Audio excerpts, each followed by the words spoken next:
ఈరోజు విహెచ్పిఎస్ తెలంగాణ రాష్ట్రంలో వికలాంగుల సమస్యలు పరిష్కారాలు, వికలాంగులకు ఇచ్చిన హామీల మీద ప్రభుత్వ నిర్లక్ష్యం,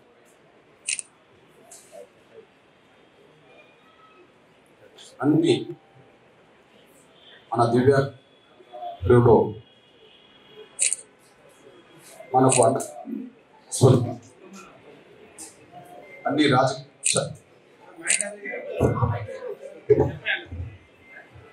అన్ని రాజకీయ పక్షాల ఆధ్వర్యంలో జరుగుతున్న ఈ రౌండ్ టేబుల్ సమావేశానికి అధ్యక్షత వహించిన తమ్ముడు రాష్ట్ర అధ్యక్షుడు విహెచ్పిఎస్ కాల్లా జంగయ్య గారికి,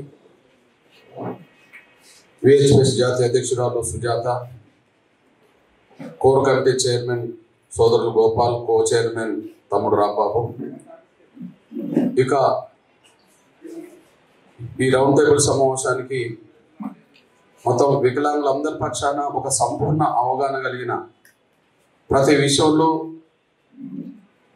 సమాజాన్ని మెప్పించడానికి ఆధారాలు చూపెట్టే నా తమ్ముడు ఎన్పిడిఓ నల్గొండ శ్రీను తమ్ముడు గారికి, నా సోదరి, ఇవాళ మన వర్గం నుంచి ముఖ్యంగా మన వర్గ ఆత్మగౌరవాన్ని పరిరక్షించడానికి,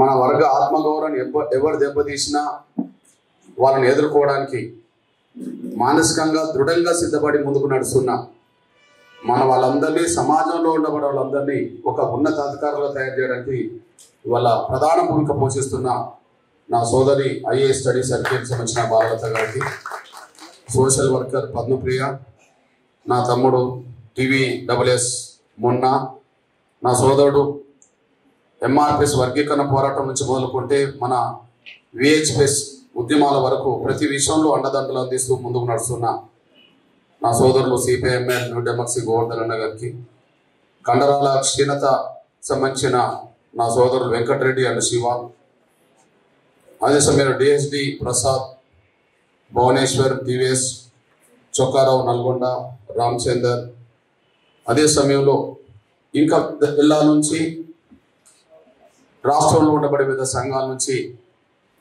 ఈ ఉద్యమాన్ని ముందుకు నడిపించడానికి సంపూర్ణ సహాయ సహకారాలు భాగస్వామ్యం కావడానికి, సలహాలు ఇవ్వడానికి వచ్చిన నా సోదరులైన మీ అందరికీ, అదే సమయంలో నా పాత్రికా ఎలక్ట్రానిక్ మిత్రులారా, నిజమే చాలా ఆలస్యం అయినా కూడా కొద్దిగా వీళ్ళకి అందించే సహకారం మనం మనసుతో మానవత దృక్పథంతో మీరు అందిస్తూ ఇంత సమయం మీరు వెచ్చించారు. మీ అందరికీ ప్రత్యేక ధన్యవాదాలు ప్రతి ఒక్కరికి నేను తెలియజేస్తూ,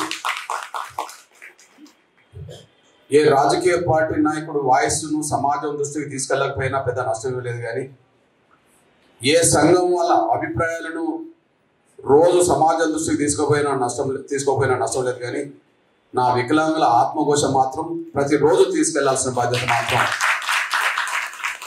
మీ మీద ఉన్నదని చెప్పి నేను ముందుగా మీకు విజ్ఞప్తి చేస్తూ, ఈ సమావేశానికి సంబంధించిన ముఖ్యమైన విషయాల్లోనే నేను ప్రస్తావిస్తానన్న విషయం కూడా మీ దృష్టిపోతున్నాను. నేను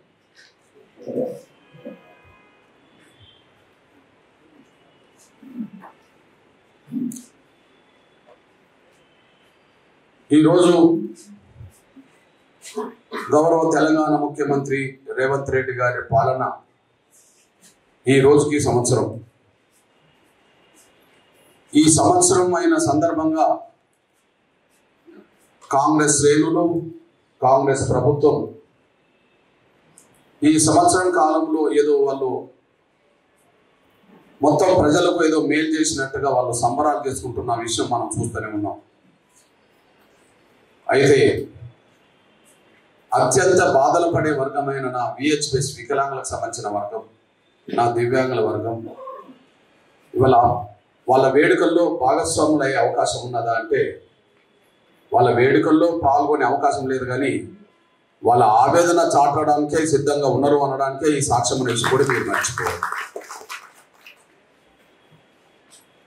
మరి కాంగ్రెస్ ప్రభుత్వం వేడుకలు చేస్తున్న ఈ రోజు, సరిగ్గా సంవత్సరమైన సందర్భంగా వేడుకలు చేసుకుంటున్న ఈ రోజు, నా వికలాంగుల సమాజం ఇవాళ ఆవేదనతో కూడిన ఇవాళ సమావేశం నిర్వహించాల్సిన పరిస్థితికి వచ్చింది. నిజంగా మీరు జరిపించే వేడుకల్లో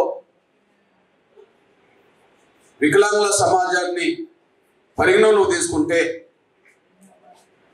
మీరు వికలాంగుల సమాజానికి ఇచ్చిన హామీలు నెరవేర్స్తే ఇవాళ మీరు జరిపించే వేడుకల్లో నా వికలాంగుల సమాజం కూడా భాగస్వామ్యం అయ్యేది. కానీ వికలాంగుల సమాజం వాళ్ళ ఆవేదనతో ఉన్నది.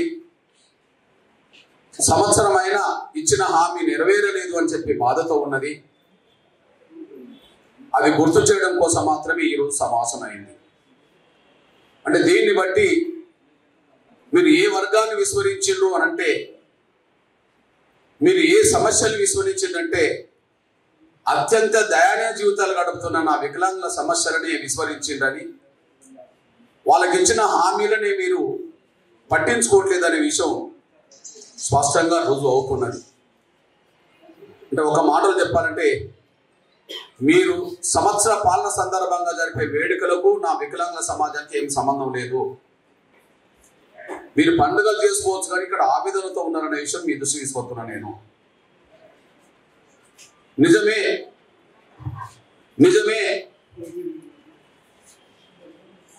మీరు మేనిఫెస్టో ఏదైతే పెట్టారో, రాజకీయ పక్షాలకు ఎన్నికల సమయంలో ఇచ్చే మేనిఫెస్టోలే భగవద్గీత, ఖురాను, బైబిల్ అని చెప్పుకుంటారు వాళ్ళే.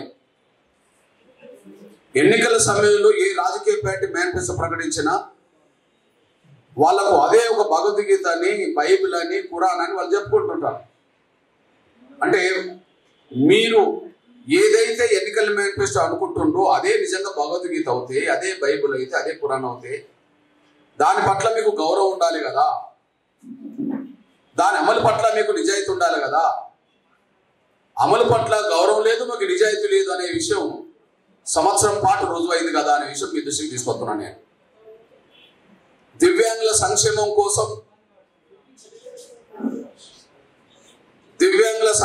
కోసం మీ మేనిఫెస్టోలో చెప్పిన దాని ప్రకారమే 2016 వికలాంగుల చట్టం తెలంగాణ రాష్ట్రంలో పూర్తి స్థాయిలో అమలయ్యేలా చూస్తామని చెప్పి, తెలంగాణ రాష్ట్రంలో పూర్తి స్థాయిలో అమలయ్యేలా చేస్తామని చెప్పి మీరు హామీ ఇచ్చారు. అయితే తెలంగాణ రాష్ట్రంలో 2016 చట్టం ఏదైనా అమలు అవుతుందా అంటే అది అమలుకు ఇంతవరకు నోచుకోలేదనే విషయం స్పష్టంగా ఒక విషయంలో రుజువైపోయింది.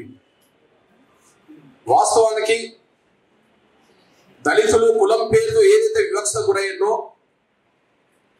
ఏదైతే అంటరాని వాళ్ళని ముద్ర వేయబడి ఏదైతే వివక్ష గురయ్యిందో ఆ వివక్ష నిర్మూలన కోసమే SC/ST అట్రాసిటీ నిరోధక చట్టం అనేది ఒకటి వచ్చింది.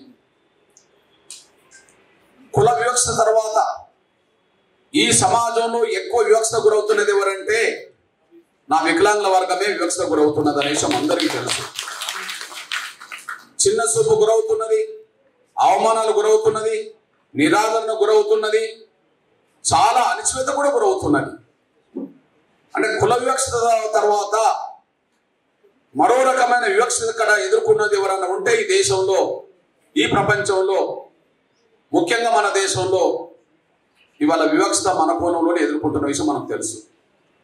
వాస్తవానికి 2016 చట్టం సంపూర్ణంగా మనం ఒక్కోసారి అధ్యయనం చేస్తే ఆ 2000 చట్టంలోనే, 16 చట్టంలోనే వాళ్ళ ఆత్మగౌరవాన్ని పరిరక్షించే విధంగా దాని విధానాలు రూపొందించబడ్డాయి. వాళ్ళ హక్కులను పరిరక్షించే విధంగా ఆ చట్టం రూపొందించబడ్డది. నిజంగా వాళ్ళ హక్కులను పరిరక్షించే విధంగా ఆ చట్టంలో ఉంటే వాళ్ళకి ఇచ్చిన హామీలే మీరు అమలు చేయలేదు అంటే 2016 చట్టాన్ని మీరు ఉల్లంఘించిన విషయం రుజువు అవుతుంది. రెండోది, ఆత్మగౌరవం పరిరక్షించడంలో కూడా ఆ 2016 చట్టం కీలకమైన భూమిక పోషిస్తుంటది. మరి 2016 చట్టం వికలాంగుల ఆత్మగౌరవం పరిరక్షించే బలమైన చట్టం అయినప్పుడు ఈ మధ్యకాలంలో ఒక ఐఏఎస్ అధికారిని మరి స్మితా సబర్వాల్ అనే ఒక ఐఏఎస్ అధికారిని మన వికలాంగుల సమాజాన్ని ఏ విధంగా మనకు అవమానించిందో పేపర్లో, టీవీలో చూశాం. ఆ విషయంలో ఏ మాట కామాట చాలా ధైర్యంగా గర్వంగా నా వికలాంగుల సమాజం పక్షాన చెల్లెలు మన బాలలత నిలబడగలిగింది. అందరూ నిలబడగలిగారు, అందరూ పట్టం చేశారు. మరి ఆత్మగౌరవాన్ని పరిరక్షించే చట్టం 2016లో కూడా కనిపిస్తున్నప్పుడు మరి ఆ విషయంలో నా సమాజం అంతా రోడెక్కి ఎవరి శక్తి మేరకు వాళ్ళు దాన్ని నిరసిస్తూ ఉద్యమాలు చేసిన సమయంలో మరి ఆ ఆత్మగౌరవాన్ని దెబ్బతీసిన వాళ్ళ పట్ల ఏదన్నా చర్య రాష్ట్ర ప్రభుత్వం తీసుకున్నదా అంటే ఎక్కడా తీసుకోలేదనేసి కూడా మనకు స్పష్టంగా రుజువు అవుతుంది. అంటే దీన్ని బట్టి మన హక్కులను గౌరవించట్లేదనే విషయం అర్థమైంది, మన ఆత్మగౌరవాన్ని కాపాడతలేరనేసి కూడా మనకు అర్థమైంది. అంటే 2016 చట్టం ఉల్లంఘించబడుతుంది అనడానికి సాక్ష్యంగా నిలబడ్డది. 2016 వికలాంగుల చట్టం కేంద్రం తీసుకొచ్చిన చట్టాన్ని సంపూర్ణంగా అమలు చేస్తామన్న ఈ తెలంగాణ ప్రభుత్వమే అసలు దాన్ని పూర్తిగా నిర్లక్ష్యం చేస్తుంది అనడానికి ఇది బలమైన సాక్ష్యం అనేసి కూడా మనం మర్చిపోతాం సైనా కోరుతున్నాను నేను. ఇకపోతే ఈ రోజు సరిగ్గా సంవత్సరం తర్వాత ఇక్కడ మనం మాట్లాడుకుంటున్నాం. రేవంత్ రెడ్డి గారి సర్కార్ 2023 డిసెంబర్ 7న ప్రమాణ స్వీకారం చేసింది, అధికారంలోకి వచ్చింది. ఇప్పుడు 2024 డిసెంబర్ 7న ఇక్కడ ఉన్నాం. వాళ్ళ నల్గొండలో వాళ్ళు ఏదో సంవత్సరం పాలన మీద పెద్ద విజయోత్సవాలు చేసుకుంటూ నల్గొండలో భారీ సభ పెట్టబోతున్నారు. రేవంత్ రెడ్డి గారు వెళ్ళబోతున్నారు. మరి ఇక్కడ ఎందుకు మీటింగ్ పెట్టుకోవాల్సి వచ్చింది నా సమాజం అంతా? ఆ చట్టం అందులోనే ఉన్నది. దివ్యాంగుల నెలసరి పెన్షన్ 6,000కు పెంచుతాము అని చెప్పి, దివ్యాంగుల నెలసరి పెన్షన్ 6,000కు పెంచుతామని చెప్పి ఇవ్వడం జరిగింది. దాంతో పాటు టోటల్ గా మన చేయూత పెన్షన్లు 2,000 నుంచి 4,000కు పెంచుతామని జరిగింది. దాదాపు టోటల్ గా అన్ని రకాలుగా పెన్షన్స్ ఎంతమందికి ఇవ్వాలి? 44 లక్షల మందికి పైగా ఇవ్వాలి. దాదాపు 45 లక్షల మందికి పైగా ఇవ్వాలి.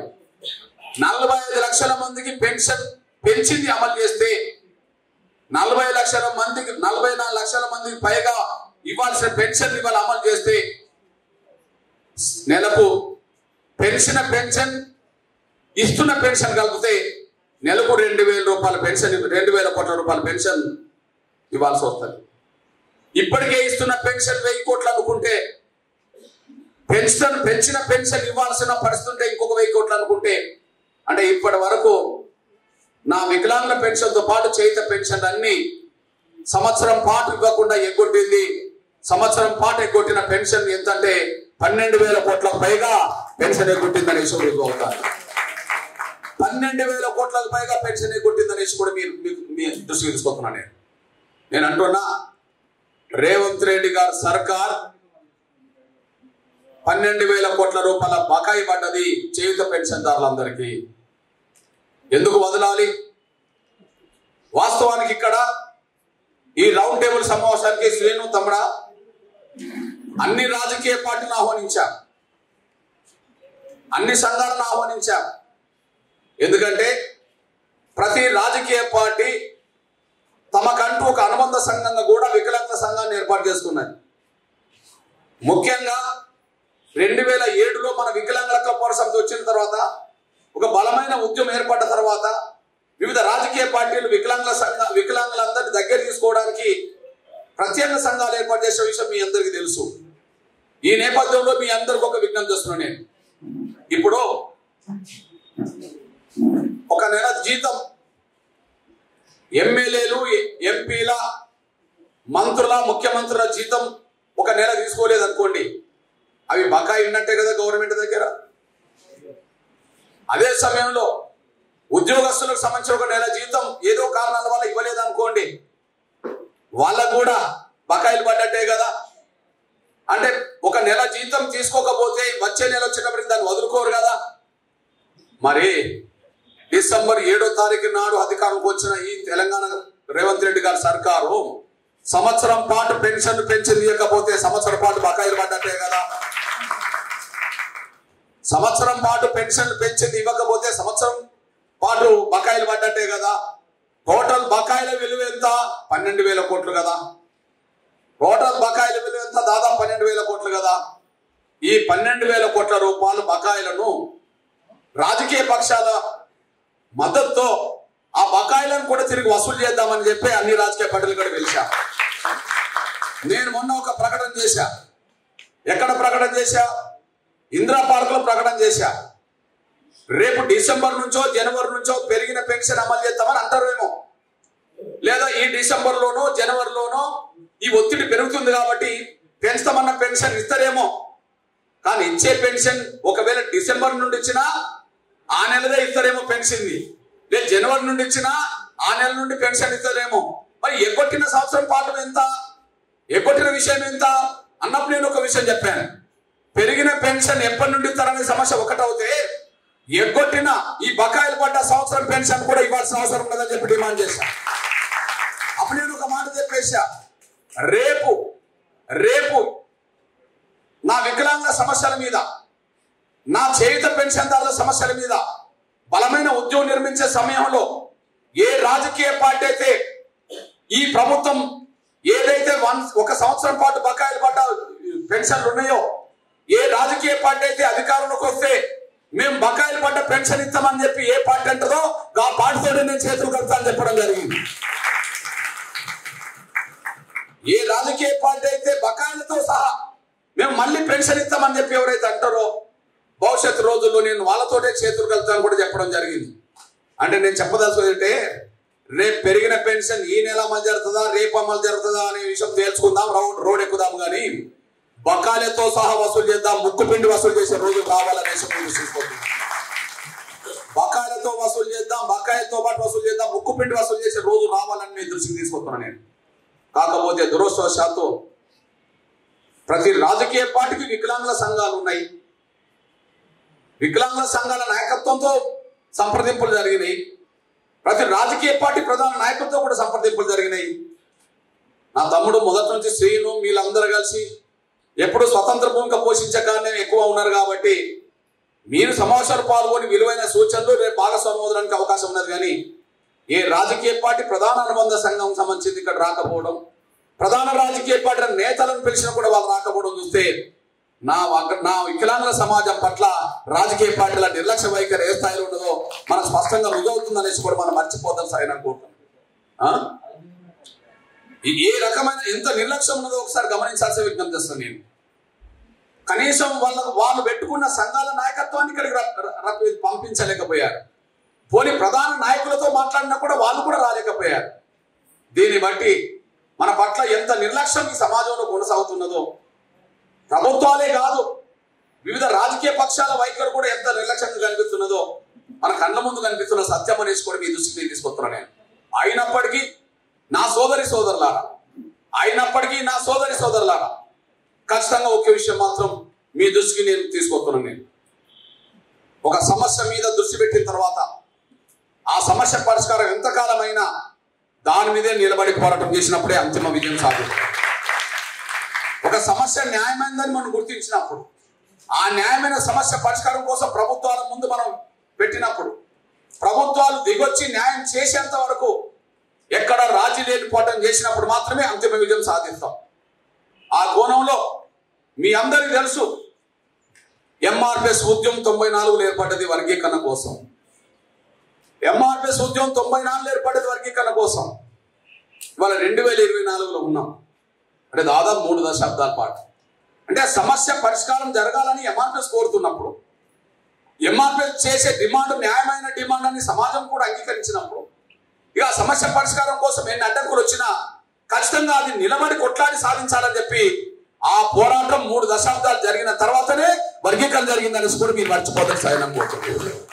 అంటే ఒక సమస్య న్యాయమైందని గుర్తించిన తర్వాత ఆ సమస్య పరిష్కారం కోసం పోరాటం మొదలైన తర్వాత ఆ పోరాటంలో ఆ న్యాయమైన డిమాండ్ సాధించేంత వరకు పోరాటం మధ్యలో ఆపేది లేదని చెప్పి ఎంఆర్పిఎస్ చరిత్ర 3 దశాబ్దాల చరిత్ర నిరూపించిందనేసి కూడా మీరు మర్చిపోవద్దు. అట్లనే నేను గర్వంగా చెప్తున్నది ఏంటంటే, మాదిగల కోసం, మాదిగేతర దళిత కులాల కోసం 3 దశాబ్దాల పాటు పోరాటం చేసింది ఎంత వాస్తవమో, నా జీవితంలో ఎక్కువ సమయం కేటాయించింది మాత్రం, నా జీవితంలో ఎక్కువ సమయం కేటాయించింది 3 దశాబ్దాల పోరాటం మాదిగల కోసమైనా, ఆ మాదిగల ఉద్యమం తర్వాత నేను సమయం కేటాయించింది మాత్రం నేను మళ్ళీ మన వికలాంగ సమాజం కోసం అనేసి కూడా మీరు మర్చిపోవాలి. ఎందుకంటే ఎస్సీ వర్గీకరణ పోరాటం 94లో మొదలైంది. కానీ మీతో నాకు అనుబంధం ప్రత్యక్షంగా 2007 నుంచి మొదలైంది. ఎంఆర్పిఎస్ పోరాటం 3 దశాబ్దాల క్రితం పోరాటం మొదలైంది. కానీ 13 సంవత్సరాల తర్వాత, ఎంఆర్పిఎస్ ఉద్యమం మొదలైన 13 సంవత్సరాల తర్వాత మీతో నాకు అనుబంధం, మీ సమస్యల మీద దృష్టి పెట్టే అవకాశం, ఆ సమస్యల మీద మీతో చర్చించే అవకాశం, మీతో కలిసి పనిచేసే అవకాశం నాకు 17 సంవత్సరాల క్రితం నుంచి వచ్చేసింది. ఇప్పుడు మీరు చెప్పండి, మొదటి పోరాటానికి నా జీవిత కాలంలో 30 ఏళ్ళు నేను అడుగు కేటాయించాను. కానీ 2007లో మీతో ఏర్పడ్డ అనుబంధం ఈనాటి కూడా చెక్కు చెదరకుండా కొనసాగుతుందని మీరు మర్చిపోతారు సార్ అనుకో. దాదాపు ఈ 17 సంవత్సరాలు వర్గీకరణ కోసం ఉండి మన కోసమే ఎక్కువ సమయం నేను వెచ్చించింది అనేసి కూడా మీరు మర్చిపోతారు సార్ అనుకుంటున్నాను. దాదాపు ఎంఆర్పిఎస్ వర్గీకరణ కోసమే వచ్చిన ఒక 10 సమస్యల మీద పరిష్కారం కోసం ఉద్యమం చేసింది. ఎంఆర్పిఎస్ ఎస్సీ వర్గీకరణ కోసమే ఉద్యమం మొదలైన ఈ సమాజంలో 10 సమస్యలను పోరాటం చేయడం జరిగింది.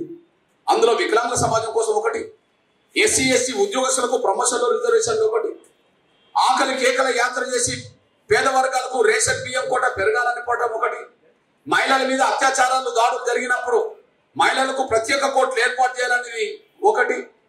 ఇట్లా చెప్పుకుంటూ పోతే ఒక 10 ప్రధాన సమస్యల మీద పోరాటం చేయడం జరిగింది. కానీ 10 ప్రధాన సమస్యల్లో నాకు మొదటిది వర్గీకరణ సమస్య అయితే, నాకు రెండోది నా వికలాంగుల సమస్య అనేసి కూడా మనం మర్చిపోవాలి. అందుకనే మీ అందరికీ తెలుసు, ఈ 17 ఏళ్లలో నా వికలాంగుల సమాజంతో ఏర్పడ్డ అనుబంధాన్ని మరింత పటిష్టం చేసుకునే విధంగా ముందుకు సాగేవే కానీ, ఒకరి పట్ల ఒకరు నమ్మకం కలిగి ఉండే విధంగా ముందుకెళ్ళామే కానీ, ఒకరి పట్ల ఒకరి విశ్వాసం పెరిగిందే కానీ, ఒకరి పట్ల ఒకరికి గౌరవం పెరిగిందే కానీ, ఎప్పుడు నా వికలాంగుల సమాజం ఎంఆర్పిఎస్ మధ్యలో బంధం పెరిగిందే తప్ప ఆ బంధం తగ్గలేదనేసి కూడా మనం మర్చిపోతాం సాయం అనుకుంటున్నాం. అంటే నా జీవితంలో ఎక్కువ సమయం వెచ్చించింది 3 దశాబ్దాలు వర్గీకరణ కోసం అయితే, మిగిలిన 17 సంవత్సరాల పాటు నాకు నా వికలాంగుల సమాజం మీదనే నా జీవిత కాలంలో ఎక్కువ సమయం కేటాయించింది నా వికలాంగుల సమస్యల మీద అనేసి కూడా మనం మర్చిపోద్దాం నేను సవినంగా కోరుతున్నాను నేను. కాబట్టి నేను విజ్ఞప్తి చేస్తున్నా, ఖచ్చితంగా నా చెల్లెలు ఏదైతే అన్నదో, నా తమ్ముడు శ్రీనివాస్ ఏదైతే అభిప్రాయాలు వ్యక్తం చేసిందో, లేదా సూచనలు సలహాలు ఇచ్చిన నాయకత్వం ఏదైతే చెప్పిందో, వాటన్నిటికీ కట్టుబడి ఉండి మన ప్రయాణాన్ని మరింత ముందుకు తీసుకెళ్దామనేసి కూడా మనం మర్చిపోతాం సార్. వాటన్నిటికీ కట్టుబడి ఉండి మన ప్రయాణాన్ని ముందుకు తీసుకెళ్లాల్సిన బాధ్యత ఉన్నదని కూడా మీ దృష్టికి నేను తీసుకుంటున్నాను. అదే సమయంలో ఎంతో కొంత వర్గీకరణ సమస్య ఒక కీలక దశకు చేరి, ఇక వర్గీకరణ రేపో మాపో అమల్లోకి వచ్చే సమయం కనిపిస్తున్న సమయంలో ఇంకా కొంత నేను ఎక్కువ సమయం కూడా మన వికలాంగుల సమాజం కోసం ఇవ్వడానికి నాకు కొంత అవకాశం ఉందని కూడా మీరు తీసుకుంటున్నాను. మొదటి ప్రయారిటీ వర్గీకరణ కాబట్టి, మనతో ఏర్పడక ముందు వర్గీకరణ పోరాటం మొదలైంది కాబట్టి దానికి నేను కట్టుబడి ఉండి కొనసాగించాల్సి వచ్చింది. కానీ మనతో ఏర్పడ్డ అనుబంధం ఏర్పడ్డ కాలం ఇప్పటి వరకు దాన్ని కొనసాగించుకుంటూనే వచ్చేసాం. ఒక అంశం, ప్రధాన అంశం, వర్గీకరణ అంశం కీలక దశకు చేరి అది అమల్లోకి వచ్చే సమయం కనిపిస్తున్న సమయంలో నేను మరింత సమయం మన కోసం వెచ్చించడానికి నాకు అవకాశం ఉన్నది. అప్పుడు మరింత శక్తివంతంగా మనం ముందుకు సాగుదాము. మన సమస్యలు ఏదైతే ఉన్నదో ఆ సమస్యలన్నింటి పరిష్కారం కోసం ముందుకు సాగుదాం అనేసి కూడా మనం మర్చిపోదు. మీ వెనక ఏ రాజకీయ పార్టీ ఉన్నా లేకపోయినా, ఏ సంఘం ఉన్నా లేకపోయినా, మీ అన్నగా మీ సోదరుడుగా నేను ఎప్పుడు మీకు తోడుగా నీడగా ఉంటానని కూడా మీరు మర్చిపోతున్నాను. ఆ విశ్వాసం, ఆ గౌరవం నా పట్ల కూడా మీకు ఉన్నది కాబట్టి అది వికలాంగుల పోరాట సమితి కార్యకర్తలు నాయకుల, లేదా వికలాంగుల వివిధ సంఘాలున్న నాయకుల కార్యకర్తలు ఎవరైనా సరే, ఎంఆర్పిఎస్ అన్న వ్యక్తిగతంగా నేనన్నా అదే అభిమానం గౌరవం చూపెడుతున్నారు. అందుకు మీకు ఎప్పుడు నేను కృతజ్ఞత ఉంటాను, ఎప్పుడు మీకు రుణపడి ఉంటాను కూడా మీరు మర్చిపోతాను సార్ అనుకుంటున్నాను. ఏది ఏమైనా నా చెల్లెలు ఒక కీలకమైన విషయం చెప్పింది, కరెక్టే. ఈ దేశంలో మన మీద ఎంతో వివక్ష అణచివేత జరుగుతున్నది. ఈ దేశంలో మన మీద ఎంతో వివక్ష అణచివేత జరుగుతున్నది. మనకు సంబంధించిన హక్కుల పట్ల కూడా ఎవరు కూడా అక్కడ ముందుకు సాగి మాట్లాడేటోళ్ళు కనిపించట్లేదు. ఇట్లాంటి సమయంలో ఖచ్చితంగా మనకు స్థానిక సంస్థల నుంచి మొదలుకుంటే అసెంబ్లీ, పార్లమెంట్ వరకు, చట్టసభల వరకు ఏదైతే రాజకీయ రిజర్వేషన్లు కావాలని చెప్పి మనం అంటున్నామో, ఖచ్చితంగా ఆ చెల్లెలు పెట్టిన డిమాండ్ పట్ల వికలాంగుల పోరాట సమితి కూడా అందులో భాగస్వామ్యమైన డిమాండ్ మన అందరి అభిప్రాయం అదే కనుక భవిష్యత్తు రోజుల్లో దానికోసం కూడా కలిసికట్టుగా వాయిసిద్దాము, కలిసికట్టుగా రోడ్డెక్కుదాము, కలిసికట్టుగా మాట్లాడదాము అనేసి కూడా మీరు మర్చిపోద్దని సైనం కోరుతున్నాను నేను. అదే సమయంలో ఎస్సీ ఎస్టీ అట్రాసిటీ యాక్ట్ నిర్మూలన చట్టం ఎట్లయితే ఉన్నదో ఇప్పుడు 2016 చట్టంలో కూడా ఉన్న ఈ ఆత్మగౌరవం పరిరక్షించే విషయం ఏదైతే ఉన్నదో అది సరిపోతలేదనే విషయం మొన్నటి సంఘటనలు రుజువు చేస్తుందనేసి కూడా మీరు మర్చిపోదు. నిజమే 2016 చట్టంలో కూడా అంశం ఉన్నది. 2016 చట్టంలో కూడా మన ఆత్మగౌరవం పరిరక్షించే చట్ట రూపకల్పనలో అది కొంత అంశాలు ఉన్నాయి. అయినప్పటికీ మొన్న ఒక ఐఏఎస్ అధికారి ఆ మాట అనగలిగింది, మనం తప్పించుకోగలిగింది అంటే ఎక్కువ దిక్కు ఇంకా అది లోపం కనిపిస్తున్న విషయం మనం మర్చిపోదు. ఒక మాట నోరు జారిందంటే వాళ్ళు జైల్లో ఉంటారనే మాట చట్టం ద్వారా రుజువు కావాలి. నా వికలాంగ సమాజాన్ని ఎవరన్నా ఒక రకంగా అవమానించిండ్రు, వాళ్ళ నోటి నుంచి మాట జారిందంటే, వాళ్ళ నోటి నుండి వాళ్ళ మాట జారిందంటే వాళ్ళు మాట జారిన వాళ్ళు బయట ఉండరు, వాళ్ళు జైల్లో ఉంటారనే విషయం స్వచ్ఛంగా రుజువు కావాలి.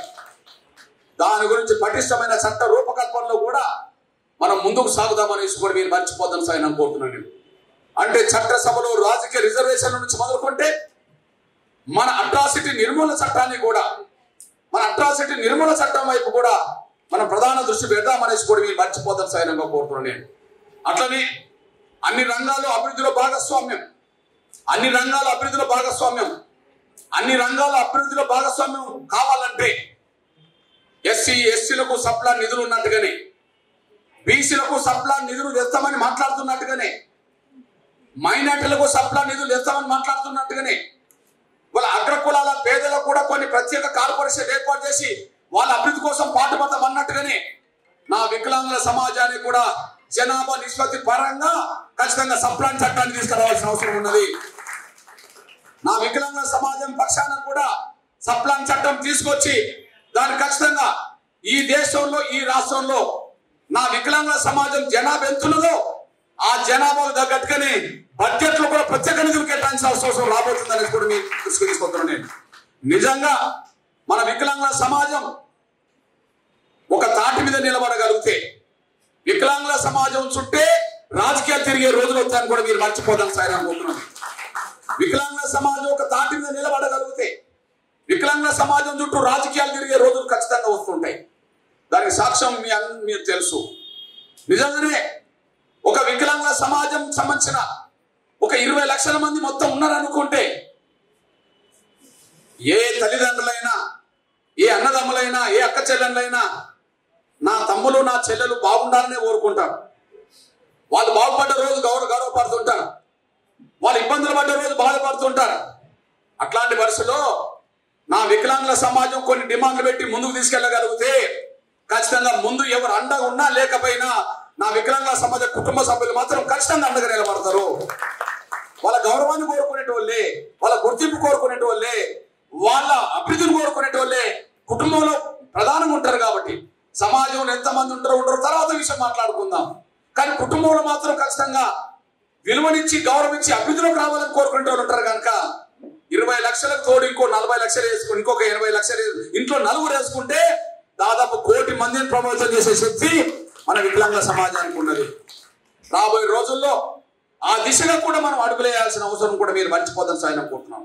రేపు భవిష్యత్తు రోజుల్లో టోటల్ గా ఒకనాడు మన వికలాంగుల గర్జన పేరుతోనే లక్షల మందిని సమీకరించే ప్రయత్నం మనం చేసి ఆ తర్వాత వికలాంగుల కుటుంబ సభ్యులను కూడా రప్పించగలిగితే ఆ రోజు రాజకీయాలు దేశంలో రాష్ట్రంలో మన వైపు తిరుగుతాయనేసి కూడా మనం మర్చిపోతారు సాయంగా కోరుతున్నాను. నేను ఆ దిశగా మన ప్రయాణం కొనసాగిద్దామనేసి కూడా మనం మర్చిపోద్దని కూడా గుర్తు చేస్తూ, ఈ మధ్యకాలంలో ఈ సమావేశం జరగడానికంటే ముందు అక్క మన ప్రజాగాయని, మన సోదరి, మన అట్టడుగు బలహీన వర్గాలకు సంబంధించిన నాయకత్వం నుంచి మనందరికీ స్ఫూర్తిదాయకంగా ముందు నడిపిస్తున్న నా సోదరి విమలక్క ఇక్కడికి రావాల్సిందిగా నేను కోరుతూ ఒక చిన్న విజ్ఞప్తి చేస్తున్నాను. నేను ఈ సమావేశానికి రాకముందే ఇది ముఖ్యమంత్రి నోటీసులకు వెళ్ళాలని, ఇది ముఖ్యమంత్రి రేవంత్ రెడ్డి గారి నోటీసులకు వెళ్ళాలని, ముఖ్యమంత్రికి రోజు కలిసి ఒక అధికారిని, ముఖ్యమంత్రికి రోజు టచ్ లో ఉండే ఒక అధికారి దగ్గరికి వెళ్ళి నేను ఈ విషయం చెప్పాను. మీరు ఎన్ని విషయాల్లో మీరు అమల్లో కొత్తున్నా చేతున్నా పక్క పెట్టి, కానీ మా చేయుత పెన్షన్దారుల పెన్షన్ ఎందుకు ఇవ్వట్లేదు, మా వికలాంగుల పెన్షన్ ఎందుకు ఇవ్వట్లేదు అని చెప్పి నేను మాట్లాడినప్పుడు ఆయన ఒక మాట అన్నాడు. నిజమే, ఇవ్వాలంటే డబ్బులు ఉండాలి కదా అన్నాడు. ఇవ్వాలంటే డబ్బులు ఉండాలి కదా అన్నాడు. ఆ డబ్బుల విషయం లెక్కలు చెప్పినప్పుడు మరి డబ్బులు లేదే మీరు హామీలు ఇచ్చారా అని నేను అన్నా. డబ్బులు లేదే హామీలు ఇచ్చారా, మిగిలిన బడ్జెట్ మనకి ఎక్కువ ఉన్నదని మీరే చెప్పారు కదా, రేవంత్ రెడ్డి గారు చెప్పారు కదా, మరి డబ్బులు ఏంది హామీలు ఇచ్చారంటే కాదు వీళ్ళకి ఇవ్వాల్సిన డబ్బులు రైతు రుణమాఫీ కోసం వెచ్చించారు అని చెప్పడం జరిగింది. అంటే అప్పుడు నేను అన్నా, అయ్యా రైతులంటే ఎవరు, కూలీలంటే ఎవరు? ఎలాంటి భూమి లేని వాళ్ళను, ఒక సెంటు భూమి లేని వాళ్ళను వ్యవసాయ కూలీలు అంటారు. ఎకరమో 2 ఎకరాలు 10 ఎకరాలు 100 ఎకరాలు ఉన్న వాళ్ళను రైతులు లేదా భూస్వాములు అంటారు.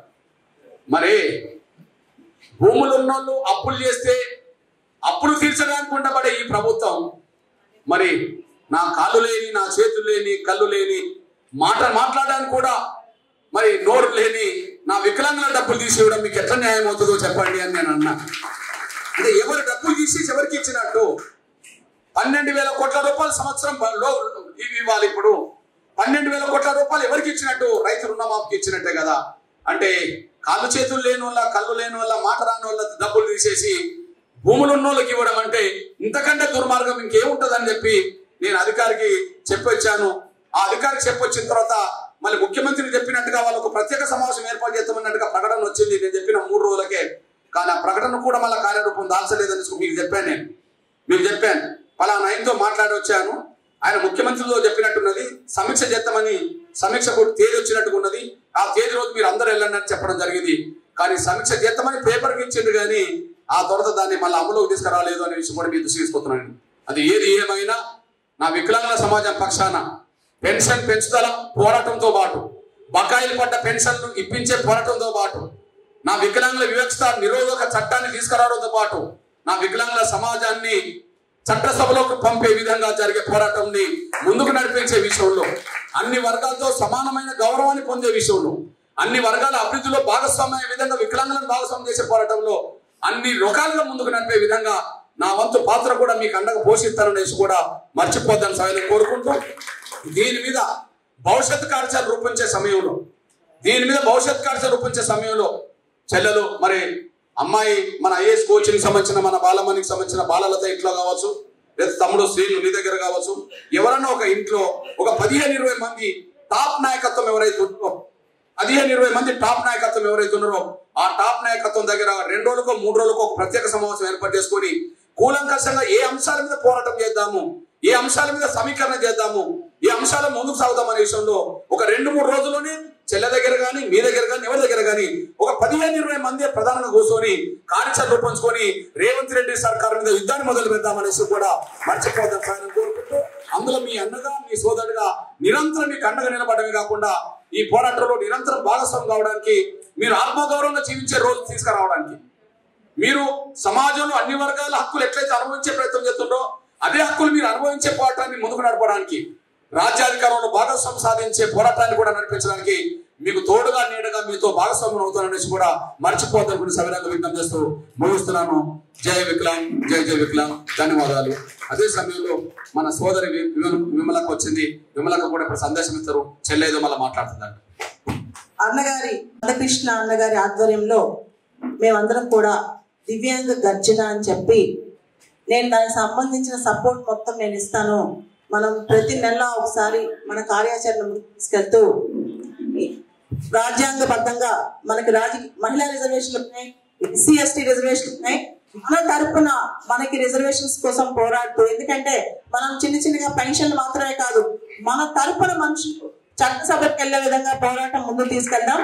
నేను అన్నగారి ఆధ్వర్యంలో సీను గారు అందరం కలిసి మనం ప్రతి మాసం దీనికి కావాల్సిన సపోర్ట్ ఏదైతే ఆర్థికంగా ప్లాట్ఫామ్ సపోర్ట్ ఏదైతే ఉందో అంతా నేను అందించినట్టు రెడీగా ఉన్నా. అన్నగారు మీ ఆధ్వర్యంలో. నాది ఒక చిన్న సూచన, పాత్రికేయ ఎలక్ట్రానిక్ గమనించండి. ఇప్పుడు చట్టసభలో ఎస్సీ ఎస్టీలకు మొదటి నుంచి ఉన్నాయి. బహుశా మహిళలు కూడా చట్టసభలో రిజర్వేషన్ కావాలని దశాబ్దాల తర్వాత పోవడం జరిగింది. మొన్న పోరాటానికి ఒక ఫలితం వచ్చింది. ఆ ఫలితం 2027-28లో మళ్ళీ రాబోయే ఎన్నికల్లో అది కనిపించబోతుంది. అంటే దశాబ్దాలు పడతాయి. బహుశా మన వికలాంగ సమాజానికి, దివ్యాంగుల సమాజానికి చట్టసభలో రిజర్వేషన్లు కావాలని ఒక పోరాటాన్ని ముందుకు నడిపించడం జరుగుతుంది. ఆ పోరాటం ముందుకు సాగుతుంది. అది ఎంతకాలం పట్టినా కూడా ముందుకు సాగాల్సిందే. కానీ అంతవరకు నా పాత్రికేయ ఎలక్ట్రానిక్ మిత్రులారా ఒక సూచన చేస్తున్నాను. నేను నిజంగా ఏ రాజకీయ పార్టీ అయితే వికలాంగ వికలాంగుల సంక్షేమం మేము పాటుపడతాం, మేము కట్టుబడతామని చెప్పి వికలాంగ సంఘాలు పెట్టుకునేయో, ఏ రాజకీయ పార్టీ అధికారంలో ప్రతిపక్షంలో ఉన్నాయో నేను వాళ్ళందరికీ విజ్ఞప్తి చేస్తున్నాను. నేను చట్టసభలో వికలాంగులకు రిజర్వేషన్ల కోసం జరిగే ఉద్యమంలో మీరు భాగస్వాములు కావాలనే ఒకటి మేము కోరుకున్నామైతే, రెండోది మీకు నిజంగా వికలాంగుల సంక్షేమం, వికలాంగుల అభివృద్ధి, వికలాంగులకు న్యాయం జరిగే ఉద్దేశం ఉంటే కనీసం చట్టసభలో రిజర్వేషన్లు చట్టబద్ధంగా సాధించేంత వరకు శాసన మండలిలో, రాజ్యసభలో మీరు వాళ్ళకు సీట్లు కేటాయించాలని చెప్పి నేను విజ్ఞప్తి. ఇది రాజకీయ పార్టీ. శాసన మండలిలో మీ దగ్గర ఉండబడే వికలాంగుల సమాజాన్ని పంపవచ్చు కదా, ఒకరిని రాజ్యసభకు పంపవచ్చు కదా. చట్టసభలో రిజర్వేషన్లు చట్టబద్ధంగా సాధించుకోవడం ఒక ప్రక్రియ. ఆ ప్రక్రియ రేపు మనం మొదలు పెడదాం. 10 ఏళ్ళు అవుతుందా, 5 ఏళ్ళు అవుతుందా, 4 ఏళ్ళు కొనసాగిద్దాం. దానికి రాజీ పడద్దు. ఎందుకంటే మహిళా బిల్లు కాడ మహిళా పోరాటం రాజీ పడ్డదా? దశాబ్దాల తరబడి నడిచింది కదా, అంతిమంగా సాధించడం జరిగింది కదా. అట్లనే నా వైకల్యంతో కూడిన నా దివ్యాంగులకు సంబంధించిన చట్టసభలో రిజర్వేషన్ల కోసం పోవడం జరుగుతుంది. కానీ మీరు చట్టసభలో రిజర్వేషన్ల కోసం పోవడం చేసే దాంట్లో భాగస్వామి కావాలంటున్నాం. మీకు వికలాంగుల సంక్షేమం గురించి మీకు ఆలోచన ఉన్నది కాబట్టి మీరు సంఘాలు పెట్టారు కనుక ఖచ్చితంగా మీ సంఘాల నుంచే ఒక ప్రతిభ గల మా చెల్లెలాంటి అమ్మాయినో, లేదు మా తమ్ముడు లాంటి అమ్మాయినో, అబ్బాయినో, మా వాళ్ళనో, ఎవరినో ఒకరిని మాత్రం ప్రతి రాజకీయ పార్టీ శాసన మండలిలోకి, రాజ్యసభలోకి పంపాల్సిన బాధ్యత ఉన్నదని మాత్రం నేను గుర్తు చేస్తున్నాను. నేను దాని అమలు తీసుకురండి. ఇక మీకు చిత్తశుద్ధి ఉందా లేదా, మీకు ప్రేమ అభిమానం ఉందా లేదా అనే విషయం మీరు పంపే సంఖ్య బట్టి ఆధారపడి ఉన్నది, మీ పంపేదాన్ని బట్టి ఆధారపడి ఉన్నది. ఇక ఒత్తుగా మాటలు చెప్పడం కంటే 10 మందిని శాసన మండలికి పంపడానికి అవకాశం ఉన్న అధికార పార్టీ అందులో ఒక వికలాంగ సమాజం నుంచి ఒకరిని పంపడంలో తప్పు లేదు కదా. కాబట్టి చట్టసభలో రిజర్వేషన్ సాధించడం ఒక ఎత్తు, కానీ మీకు నిజాయితీ చిత్తశుద్ధి ఉంటే శాసన మండలిలో, రాజ్యసభలో నా వికలాంగ సమాజం నుంచి నా సోదరులు పంపాలని చెప్పి అన్ని రాజకీయ పార్టీలు విజ్ఞప్తి చేస్తున్నాను.